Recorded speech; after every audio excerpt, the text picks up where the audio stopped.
Hello friends, तुमच्या समोर एक नवीन असा क्वेश्चन घेऊन आलेलो आहोत. तर या क्वेश्चनचा आन्सर देण्याचा प्रयत्न करायचा आहे. सर्वांनी कमेंट करून सांगायचं आहे. काय आहे पहा क्वेश्चन तुमच्या समोर. Dash dash bacteria decompose the xenobiotic chemical present in a Suez.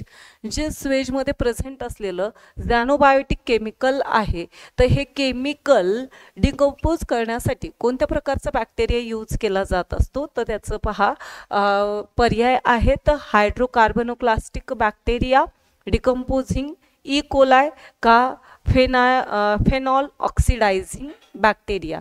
तर याचं आन्सर असणार आहे पहा पर्याय क्रमांक डी, फेनॉल ऑक्सिडायझिंग बॅक्टेरिया जो आहे, तर हा bacteria xenobiotic chemicals present in sewage destroy करण्यासाठी मदत करत असतात. तर हायड्रोकार्बोनोक्लास्टिक बॅक्टेरिया जो आहे, तर तो ओशनमध्ये ऑइल स्पिलिंग जर झालेली असेल तर ती क्लिअर करण्यासाठी कोणत्या बॅक्टेरियाचा यूज करतात? हायड्रोकार्बोनोक्लास्टिक बॅक्टेरियाचा यूज केला जातो. ई कोलायचा कुठे यूज केला जात असतो?